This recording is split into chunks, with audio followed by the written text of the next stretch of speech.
Permitir leer el libro de Jonás, capítulo 4, versículo 1, hasta el versículo número 5, pero estaremos considerando todos estos 11 versículos que nos ayudarán a desarrollar el mensaje de esta tarde. Preste atención, si es tan amable, en lo que la palabra del Señor dice. En el nombre de Jesús leemos: pero Jonás se apesadumbró en extremo y se enojó, y oró a Jehová y dijo: ahora, oh Jehová, ¿no es esto lo que yo decía estando aún en mi tierra? Por eso me apresuré a huir a Tarsis, porque sabía yo que tú eres Dios clemente y piadoso, tardo en enojarte y de grande misericordia, y que te arrepientes del mal. Ahora pues, oh Jehová, te ruego que me quites la vida, porque mejor me es la muerte que la vida. Y Jehová le dijo: ¿haces tú bien en enojarte tanto? Y salió Jonás de la ciudad y acampó hacia el oriente de la ciudad, y se hizo allí una enramada y se sentó debajo de ella a la sombra, hasta ver qué acontecería en la ciudad. Oremos a Dios. Padre, en el nombre de Jesús hemos cantado, nos hemos, Señor, rendido delante de tu presencia, pero ahora corresponde el tiempo de escuchar a la verdad de tu palabra. Yo te ruego que mientras este tiempo transcurre, esta tu palabra nos santifique, nos sane, nos anime. Esta tu palabra, oh Dios, pueda producir en nuestros corazones una gran bendición, nos anime y nos fortalezca y nos afirme. Te ruego que toda distracción se vaya en el nombre de Jesús, y que podamos el día de hoy tener un oído abierto, un corazón receptivo a la palabra que tú quieres entregarnos. Que cada uno de los que han venido a esta tu casa puedan ser dirigidos a través de la exposición de tu palabra, y que tu nombre sea exaltado y glorificado por los siglos de los siglos. Amén. Ocupe su lugar un momento. Y el día de hoy, queridos hermanos, quiero hablar acerca de una actitud que muchas veces hemos expresado delante de Dios.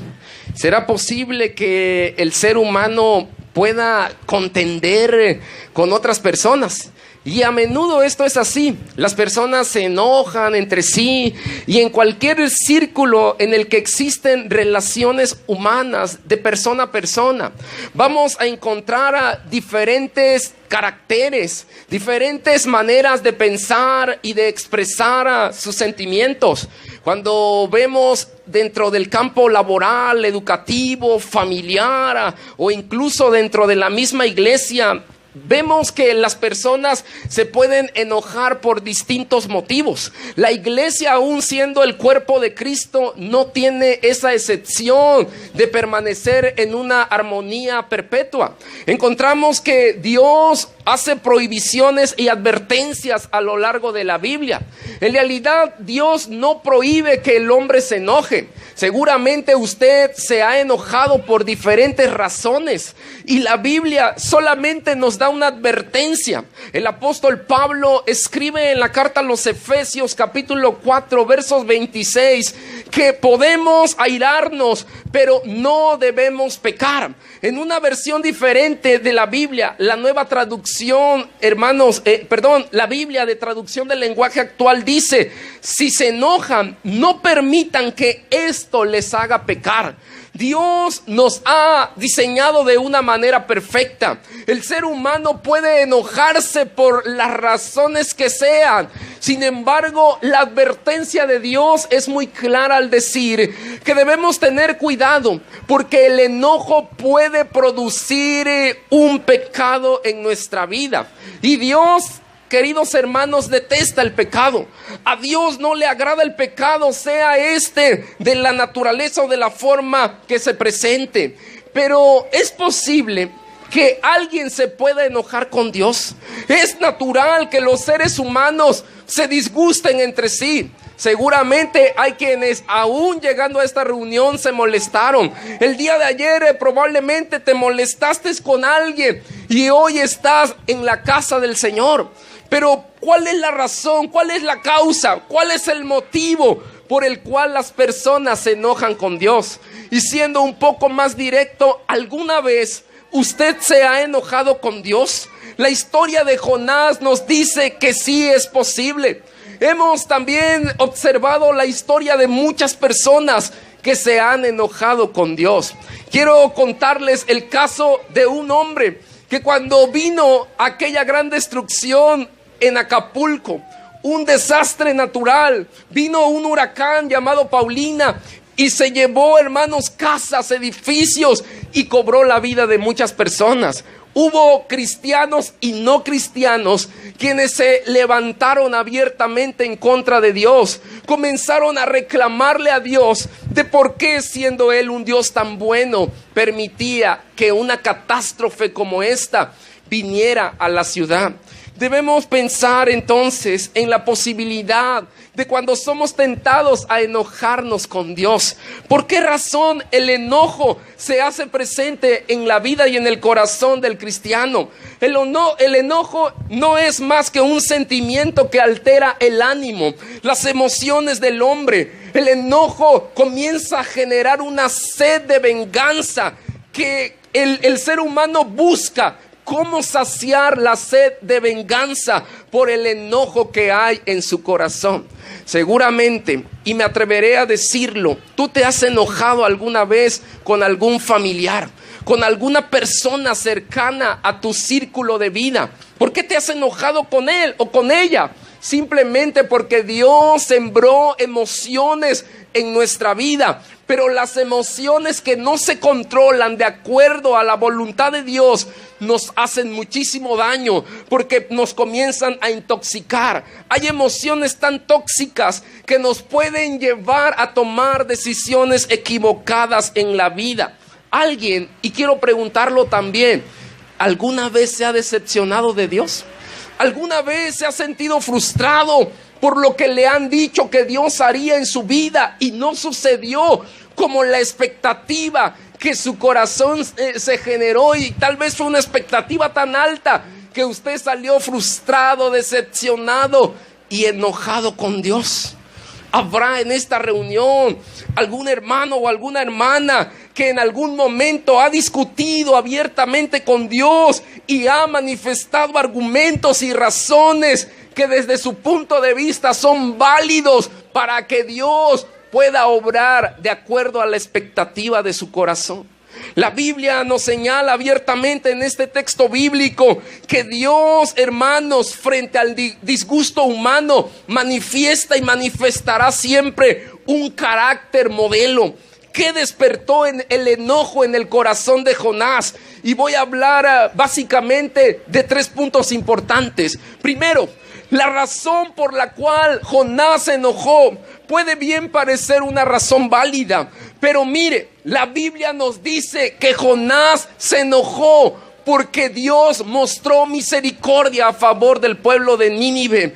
Aunque parezca increíble reconocer y tratar de entender la acción de Jonás, fue así. Jonás se enojó porque Dios manifestó su amor en la vida de una nación que estaba perdida. Jonás intentó, hermanos, intentó que Dios cambiara su forma de actuar. Luchó con Dios. Quiso decirle a Dios lo que él tenía que hacer. En otras palabras, lo que Jonás estaba viviendo era una falta de sumisión a la voluntad de Dios. A Jonás no le pareció correcto la forma en cómo Dios estaba actuando a favor de los ninivitas. En otras palabras, lo que Jonás está manifestando al enojarse en contra de la misericordia de Dios es el hecho de decirle abiertamente a Dios mediante sus acciones: Dios, estás equivocado en lo que tú estás haciendo. Tú no estás actuando de la manera correcta. No es razonable lo que quieres hacer a favor de un pueblo tan sanguinario. A Jonás no le pareció la idea y su actitud estaba diciendo mucho. A Dios, hermanos míos, lo estaba cuestionando un hombre que se había levantado en una abierta rebeldía. Un hombre que había sido llamado para cumplir una tarea y una misión que nació en el corazón mismo de Dios. Pero Jonás le dijo una y otra vez a Dios: estás equivocado. ¿Será acaso que Dios realmente estaba equivocado? ¿Será realmente, hermanos, importante lo que Jonás está manifestando en relación a los argumentos? Jonás se esfuerza una y otra vez por intentar convencer a Dios de que cambie de opinión de lo que él está realizando. Aceptar la voluntad y lo que Dios determina en la vida y en el pueblo y en la nación de Nínive no fue cosa fácil para Jonás. ¿Alguna vez usted ha cuestionado esa perfecta voluntad de Dios?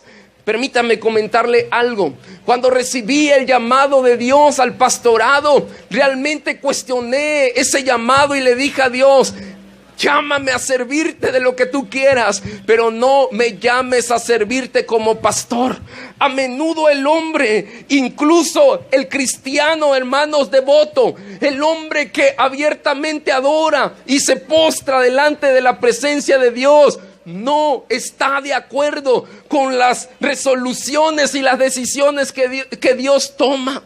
Si esto es así, deberíamos pensar en que el hombre, hermano mío, hecho a imagen y semejanza de Dios, no es alguien que pueda estar por encima de aquel que lo ha creado. No podemos estar por encima de Dios ni de su perfecta voluntad. La razón de Jonás, desde su propio punto de vista, pudo parecer una razón, hermanos, de peso para que Dios hiciera lo que él deseaba en su corazón. Pero miren, si esta fue una razón, encontramos también que la naturaleza humana de Jonás es otra razón que lo lleva a discutir delante de Dios acerca del tema. El ser humano se queja por todas las cosas muy a menudo. No sé si a usted le ha pasado, pero la gente, cuando usted la encuentra en la calle, se queja y dice: hace mucho frío, hace mucho calor. La gente se desespera a menudo por todas las cosas. Cuando el gobierno comienza a hacer acciones en beneficio de la misma comunidad, la gente se queja. Si el gobierno no hace, la gente se queja. Y muy a menudo, quizá la misma gente ha pronunciado una frase, y quizá usted lo ha escuchado, que dice: con nada los tienen contentos. Al ser humano nada los satisface. Pero ¿sabe algo? Uno de los peligros es que en la vida de muchos ni siquiera Dios satisface su vida. Y eso es un verdadero peligro. La Biblia dice que Dios lo llena todo, que Dios nos puede dar todo, que Dios puede satisfacer todas las necesidades de nuestra vida, sea físico, sea emocional, sea espiritual. Dios tiene la capacidad de proveernos y de darnos, hermanos, de acuerdo a las necesidades que podamos tener. Pero al ser humano nada lo va a satisfacer. El pueblo de Israel, en el libro de Números, capítulo 11, verso 1 al 5, nos presenta una historia a la Biblia de que el pueblo de Israel se quejaba una y otra vez, porque en medio del peregrinar del desierto no estaban conformes con lo que Dios estaba haciendo en su vida. Las experiencias de Dios a menudo, hermano, tienen el propósito de revelar nuestro corazón. Dios, cuando permite que algo pase en nuestra vida, es porque nos está afirmando, es porque nos quiere enseñar lo que hay muy dentro de nuestro ser. Y el pueblo se quejó. Recibió maná del cielo. Dios nunca los dejó como lo había prometido. Pero hay algo bien interesante en esta historia, que ellos comenzaron a extrañar la comida que había en Egipto. Y el texto señala una serie de dietas que ellos llevaban. Pero lo que a mí me resulta muy interesante es que ellos declaran que extrañaban el ajo y las cebollas que habían en Egipto. Es muy quizá común, si alguien fuera mexicano y se fuera a vivir a otro país, que extrañar el chile, los frijoles, el queso y las tortillas, hermano. Pero extrañar las cebollas y los ajos como parte de la dieta es algo que para nosotros puede resultar un poco extraño. Pero fue así. La queja en la vida de Israel fue tan constante que comenzaron ellos, hermanos, a generar un cansancio en la vida de Moisés. Cuán a menudo las quejas nos pueden llevar a posiciones poco agradables. Es cierto que Dios quiere bendecir nuestra vida. Es cierto también que Dios cuida de nosotros. Es muy cierto también que Dios ha prometido no abandonarnos y que lo hemos experimentado en carne propia. Pero es muy cierto también que a menudo traemos distintas quejas delante de Dios. Podamos aprender a ser agradecidos delante del Señor. Pablo nos recuerda que si tenemos un techo, ropa y comida, estemos contentos delante de Dios y le demos las gracias en todo momento. Pero nos olvidamos de eso. Y nos quejamos por todas las cosas. Nos quejamos en la vida de la iglesia. Nos quejamos en el entorno del hogar. Queremos que hayan cambios y comenzamos a expresar nuestras emociones. Hermano, los salmos son tan populares y significativos en nuestra vida porque precisamente muestran las emociones del ser humano a flor de piel. Y le voy a dar algunos pasajes interesantes de los salmos. El Salmo 77, verso 1 al 10, nos presenta la vida de un hombre llamado Asaf. Asaf era un músico principal y la Biblia nos dice que este hombre escribió este salmo, pero comenzó él a tener una queja delante de Dios. Había tres cosas en su vida: se sentía abrumado, se sentía molesto y se sentía confundido. La Biblia nos narra que su vida estaba tan desesperada al grado de que se comenzó a deprimir. Él pensó que Dios no podía ayudarle en medio de la desesperación que su alma tenía. Comenzó a quejarse una y otra vez delante de Dios, y particularmente su queja fue: Dios no escucha mi oración. Él pensó que Dios no manifestaba su misericordia, que cuando él clamaba delante del Señor, Dios lo había abandonado. No sé si alguna vez alguien se ha sentido así. Ha orado delante de Dios, ha clamado delante de Dios, le ha pedido a Dios por alguna necesidad específica, pero tal parece que Dios no oye su ruego y que Dios ha abandonado, hermanos, su misericordia y le ha abandonado a usted.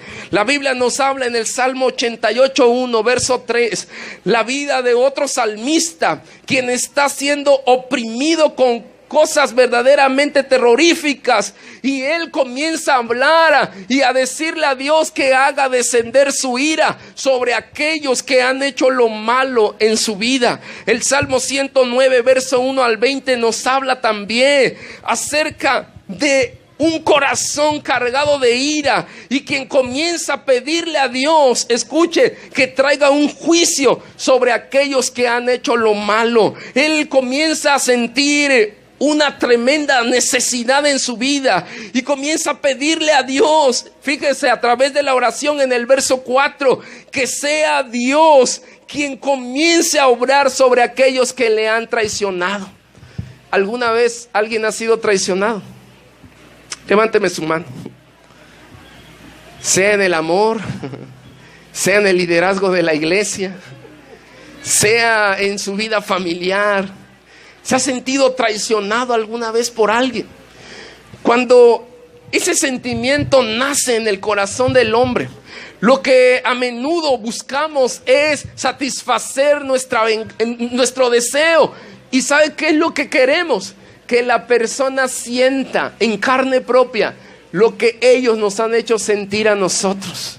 La queja del salmista delante de Dios es que él había hecho lo bueno. Él le dice: yo he orado por los que me han traicionado, yo he hecho lo bueno y me han pagado mal por las cosas buenas que yo he hecho a favor de sus vidas. Me he portado bien, he hecho las cosas de la manera más recta, pero a pesar de eso, ellos han hecho lo malo en mi contra. Y la Biblia nos describe que la queja del salmista fue tan abierta delante de Dios que manifestó él con un corazón cargado de ira que Dios juzgara su causa y manifestara su ira total sobre la vida de aquellos que le habían hecho daño. La Biblia nos dice también acerca de la queja de Job. Leemos en el libro de Job, capítulo 3, una queja, hermanos, en donde Job dice: maldito el día en que yo nací. Job llegó a un punto tan abrumante de su vida que no concibe ya, está tan desesperado que comienza a quejarse delante de Dios. En el mismo libro de Job, capítulo 10, encontramos, hermanos, algo más específico de la queja de Job. Encontramos la vida de un hombre que ha perdido absolutamente todo. Perdió una familia de 10 hijos, perdió sus bienes materiales, perdió la riqueza que Dios le había proveído. Hermanos, perdió su salud. Job, lo único que no había perdido era su fe en Dios. Era un hombre que se mantenía íntegro aún a pesar de las circunstancias que le habían sobrevenido. Y en medio de eso, en el capítulo 10, Job comienza un extenso diálogo con Dios y se comienza a quejar delante de Él y a expresar los deseos y los sentimientos de su corazón. Se molesta, está enojado con Dios, está harto de lo que está viviendo, está desesperado, está abrumado totalmente. Y comienza a hablar con Dios y Dios comienza a platicar con Job. Dios comienza de una manera tranquila, tenue, sabia, a manifestarle a Job su carácter. Pero vemos también en la vida de Noemí, en el libro de Ruth, capítulo 1, verso 20 al 21. Una mujer que había salido de su tierra y de su parentela con su esposo y con sus 2 hijos. La historia de Ruth nos presenta en estos versículos que cuando ella llega a su nación después de pasar muchos años, ella llega tan adolorida de su corazón, tan mal, hermanos, en su vida, que la reciben sus amigas, le dan la bienvenida. Y ella dice: ya no me llamen más Noemí, porque ahora soy Mara, y Mara significa amargura. Su vida se había llenado de amargura. La historia bíblica nos dice que lo perdió todo, salió buscándolo todo, pero la realidad fue totalmente diferente. Falleció su hijo, sus 2 hijos, su esposo, y cuando regresa a su ciudad, ella llega con una terrible carga. Hay una carga en su vida que decide cambiarse el nombre. Su vida está llena de amargura al grado de que hay una pesadez y una queja y probablemente hasta un resentimiento con Dios. El ser humano a menudo tiene quejas. Y te voy a contar la historia de una mujer llamada Annie. Y la Biblia nos relata, hermanos, que el ser humano tiende a expresar sus emociones de forma tan violenta y tan dura, buscando un descanso en su alma, en su corazón. Sus emociones son tan abiertas delante de Dios y delante de las personas que le rodean, que probablemente su forma de vida no está demostrando en realidad su confianza en Dios. Pero cuán a menudo todos podríamos identificarnos con alguno de estos casos que hoy presento. La historia de esta mujer es el deseo de una voluntad humana. Se dice que esta mujer anhelaba tener los ojos de color azul. Su papá, su mamá, sus hermanos tenían los ojos de color azul. Y ella en su corazón anhelaba. En cierta ocasión escuchó a su maestra en la iglesia decir que mediante la oración Dios podía contestar todas las cosas. Se dice entonces que ella fue a su casa, una pequeñita, oró a Dios en la noche y le dijo con una oración inocente: Dios, yo te pido que cambies mis ojos, que mis ojos no sean más del color que yo tengo y que los cambies a ojos azules.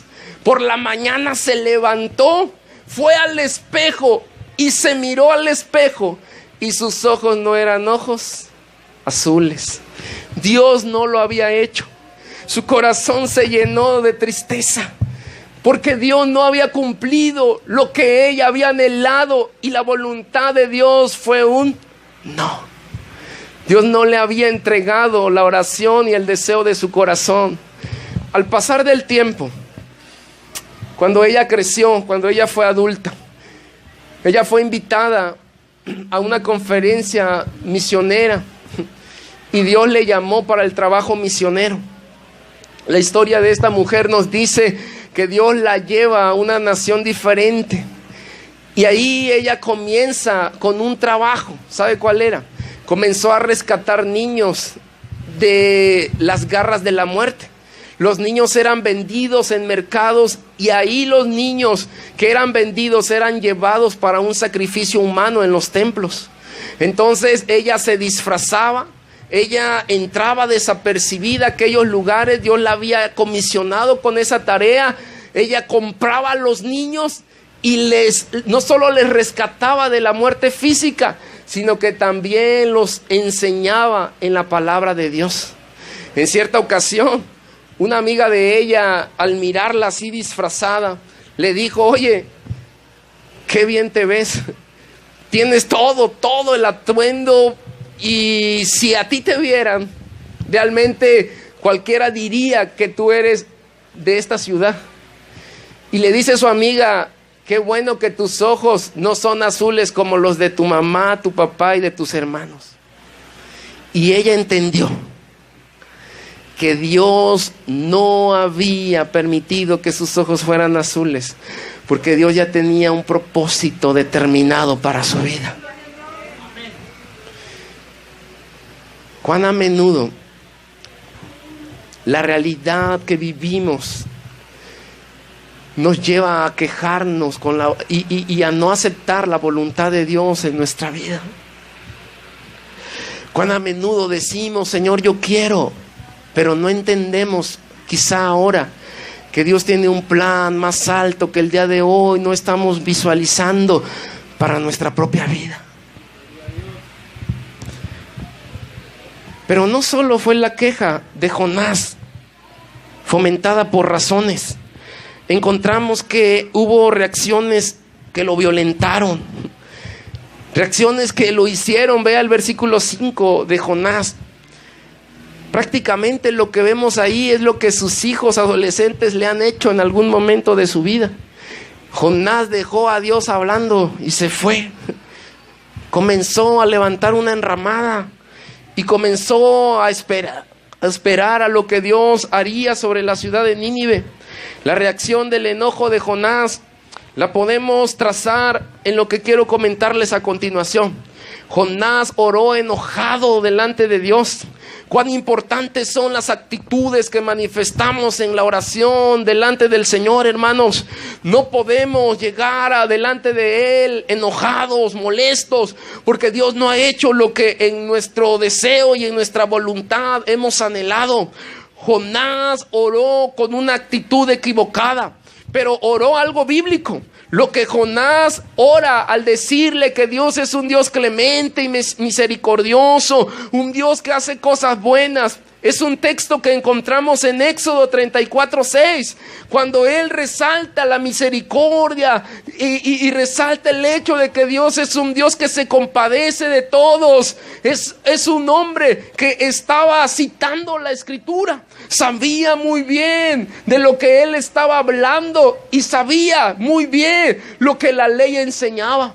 Pero cuán a menudo nos parecemos a Jonás, porque aunque conocemos términos, aunque conocemos teología, aunque sabemos que Dios es un Dios bueno, aunque hemos repetido acerca del amor de Dios, cuán a menudo no entendemos lo que la misma Biblia nos está enseñando. Jonás oró, pero le faltó entendimiento. Sabía que Dios era un Dios de misericordias y que Dios también había tenido misericordia con él, pero no había querido aceptar que la misericordia fuera en la vida de otros. Lo que vemos aquí Fue una oración con un sentimiento desordenado. La base de la oración de Jonás no fue una base correcta. El sentimiento tuvo también un fundamento y fue el egoísmo y el orgullo. Cuán a menudo somos egoístas también, no queriendo que las cosas, fíjese, buenas que hemos recibido de Dios también le acontezcan a alguien más. Pero debemos pensar que si el egoísmo y el orgullo es una barrera para que la misericordia de Dios se haga presente, deberíamos preguntarnos si anhelamos que Dios salve vidas. Fíjese esto, a la gente de nuestro alrededor, incluso nuestra propia familia, quiere que nos vaya bien, pero muchos de ellos no quieren que nos vaya tan bien que estemos por encima de su propia vida.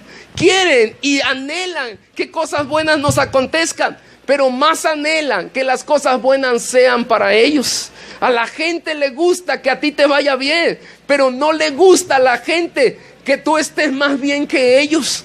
Y este es un terrible problema que deberíamos hoy considerar a la luz de la Biblia, a la luz de lo que Jonás está manifestando. ¿Sabe en dónde el egoísmo se hace presente en la vida de Jonás? El problema de Jonás es que él declaró una palabra de profecía y la Biblia dice que aquellos profetas que se levantaran y que si la profecía no se cumplía, ellos tenían que morir.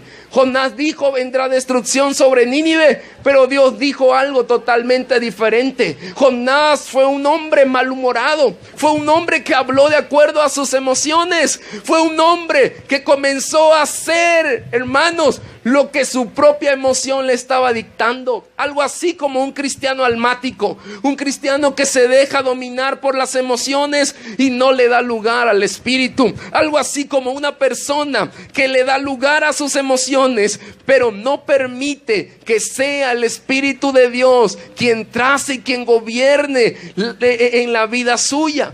Pero debemos saber que el egoísmo y el orgullo, hermanos, han traído tragedia a nuestra vida. ¿Cuántos no han sido capaces de perdonar una falta precisamente por causa del orgullo en su corazón? Jonás debe entender esto. Y Dios entonces prepara, hermanos, una lección importante para su vida. La intervención de Dios ante el enojo de Jonás es evidente. Pero vea hasta dónde llega su enojo, que dice: quiero morirme. Y él dice que la muerte es mejor que la vida. Así lo señala en el texto. Él dice: es mejor morirme, es mejor que la gente diga, bueno, se murió, a que la gente se burle o incluso lo apedree porque ha declarado una profecía o ha dicho algo desde el deseo de su corazón y Dios no ha cumplido esa palabra, porque Dios quiso manifestar su amor y su misericordia para con Nínive. Pero algo que Jonás no ha descubierto acá es algo que a menudo el cristiano también no ha podido tal vez digerir con precisión. Jonás no se ha dado cuenta de la ternura del amor de Dios en su vida. Es el mismo Jonás que ha salido del vientre de un gran pez. Es el mismo Jonás que pudo haber perecido, pudo haber muerto. Pero a pesar de eso, Jonás comenzó a tomar la misma actitud de siempre. Jonás comenzó a hacer lo malo y no se dio cuenta de cuán amoroso y cuán tierno fue Dios al conservarlo. Dios lo había librado de la muerte, Dios lo había salvado, Dios lo había rescatado, pero ahora lo que él pide es morirse. Él le dice: Señor, es mejor la muerte, es mejor que yo muera, yo no quiero más esto. Y comenzó, hermanos, él a cuestionar a Dios en muchos casos, en muchos sentidos, y comenzó a decirle: mátame una y otra vez, según los versículos que encontramos en el capítulo 4. Y él prefiere morir. Probablemente la base de su pensamiento está en el libro de Eclesiastés. La Biblia señala en Eclesiastés 7:1 y 2 que es mejor la muerte que la vida, porque Eclesiastés señala esto. Bueno, la Biblia dice en este apartado que cuando alguien muere hay grandes elogios, que cuando una persona muere la gente habla cosas tan lindas, tan buenas de ellos, pero que cuando estaban en vida nunca lo hicieron. La Biblia señala que mejor es la muerte que la vida, porque probablemente lo que nosotros encontramos aquí es que la muerte nos va a llevar a la presencia de Dios. La Biblia señala esto, que cuando alguien muere en Cristo, que cuando alguien enfrenta la muerte en el Señor, tiene una esperanza segura, según Eclesiastés capítulo 7, verso 1 y 2. Y Jonás tiene ese ideal, Jonás tiene ese pensamiento y dice: mejor me es morir que aceptar la voluntad de Dios. Dentro de la intervención que Dios hace, y con esto quiero ir concluyendo algunos aspectos importantes, encontramos que Dios lo confronta con dos preguntas y le dice: ¿haces bien tú en enojarte tanto? Y lo segundo que le dice Dios: ¿no tendré yo misericordia de Nínive? A menudo Dios nos cuestiona mediante preguntas, porque las preguntas de Dios revelarán la condición de nuestro corazón, hermanos. La Biblia nos presenta una serie de preguntas. Por ejemplo, en Génesis 4, 9 y 10 encontramos que Dios le pregunta a Abel: ¿dónde está tu hermano? A Caín, perdón, ¿dónde está tu hermano Abel? ¿Qué has hecho?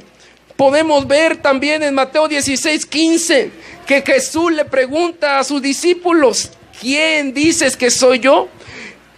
En el Evangelio de Lucas capítulo 22 verso 48 encontramos una pregunta y dice: ¿traicionas al Hijo del Hombre con un beso? Jesús le dice a Judas, quien lo va a entregar, que si la traición que él va a realizar es mediante un beso. Encontramos en Génesis capítulo 3 que Dios le pregunta a Adán y a Eva: ¿dónde estás? ¿Quién te dijo que estabas desnudo? ¿Qué es lo que has hecho? A menudo Dios nos va a hacer preguntas que van a revelar, mediante la respuesta que demos, nuestra condición espiritual y qué es lo que hay en nuestro corazón. Si Dios te preguntara hoy: ¿cómo estás a pesar de lo que has vivido en este tiempo? ¿Qué es lo que tú sientes en tu vida, en tu corazón? Si Dios hoy te preguntara: ¿a qué has venido a su casa? ¿Qué es lo que tú responderías? Si Dios te preguntara el día de hoy si estás preparado para el día en que Él venga, ¿qué es lo que tú le responderías a Dios? Las preguntas revelarán lo más profundo de nuestro ser. Pero vea, quiero también decir que Dios le enseña algo a Jonás mediante elementos de su creación. Primero, Dios prepara una calabaza, una calabacera según el texto. Prepara un gusano y prepara un viento. Y ahí encontramos en esa parte que mientras Jonás está descansando, él no hizo nada de trabajo ni de esfuerzo por esa calabacera, pero comienza a disfrutar los beneficios de la calabacera. De una noche a otra la calabacera nace y la calabacera pues es quitada. Un gusano la destruye, la hiere mortalmente. Y cuando Jonás se da cuenta de eso, Jonás se llena de enojo nuevamente en su corazón y le dice a Dios: mátame, quítame la vida. Pareciera que las cosas van de mal en peor en la vida de Jonás. Y Dios preparó todo ese momento para mostrarle una gran lección a Jonás. La Biblia nos dice que Dios le enseñó a Jonás mediante una pregunta: ¿yo no tendré misericordia acaso de Nínive, que es una gran ciudad? Y Jonás entendió. Vea en este apartado lo que Dios le estaba queriendo transmitir. Jonás entendió, hermanos, que es Dios quien está manifestando su carácter en la vida de aquellos que probablemente no quieran aceptar su voluntad. Yo termino diciéndote algo bien sencillo, sumamente sencillo. ¿Cuál es la voluntad de Dios para tu vida? Probablemente alguien diga: sufrir. Probablemente alguien más diga: ser bendecido siempre. O quizá algunos respondan: la voluntad de Dios para mi vida, pues es que me vaya bien y me vaya mal. Pero en realidad, ¿cuál es la voluntad de Dios para ti? ¿Qué es lo que Dios espera de ti?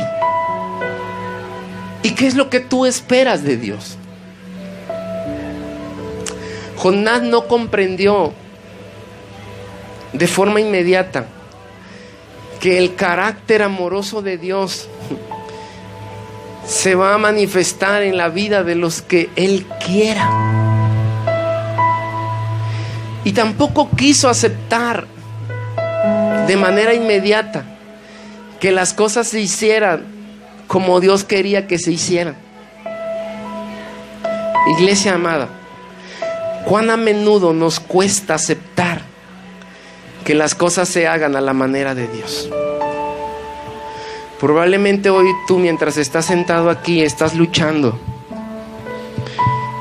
y te has quejado y le has pedido a Dios, como los salmistas, como Ruth. Sientes tristeza, te sientes abrumado y preguntas: ¿por qué, Dios? ¿Por qué a mí? ¿Por qué de esta manera? ¿Por qué ahora? Uno de los episodios más tristes de mi vida fue cuando el pastor Eliud murió.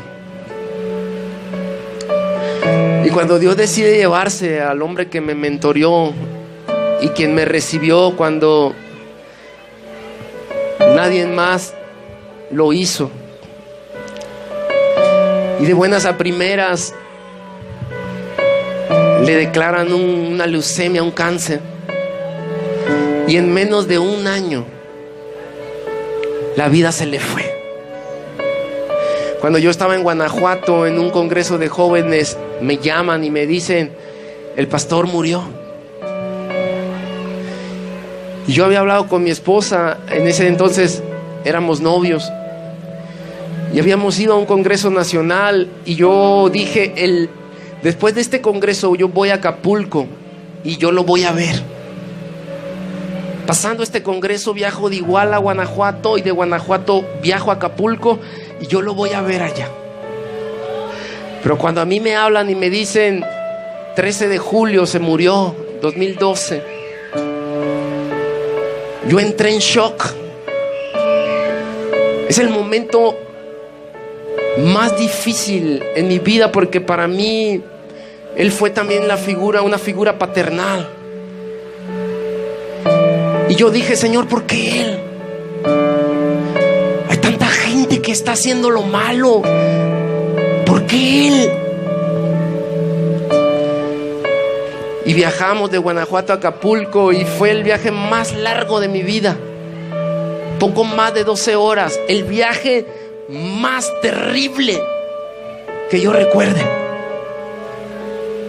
Y cuando llegamos a Acapulco me bajé desesperado, sin bañarme, viajando en el autobús. Corrí, las puertas estaban abiertas del templo, y en medio, donde está el altar, en medio estaba el féretro del pastor. Y yo corrí hacia el féretro, y lo primero que quise hacer es abrazarlo y decirle: ¿por qué te moriste?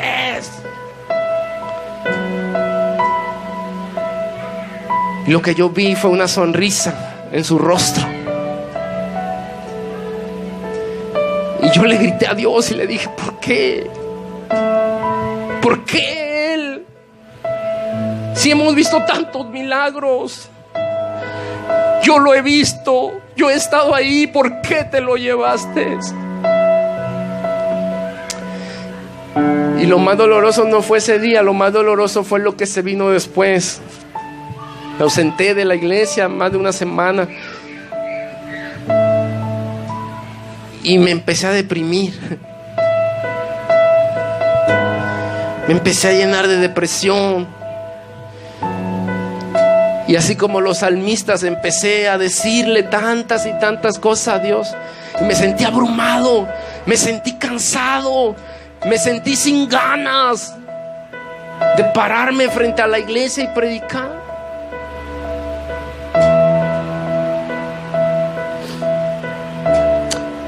Y entonces vino un momento en donde pude sentir cómo la misericordia de Dios me comenzó a abrazar. Pero comencé a experimentar la ternura de Dios con un abrazo tan suave y tan delicado, mediante diferentes muestras de cariño, de apoyo, de oraciones. Y comencé a decir: Señor, tu voluntad siempre será más alta que la mía.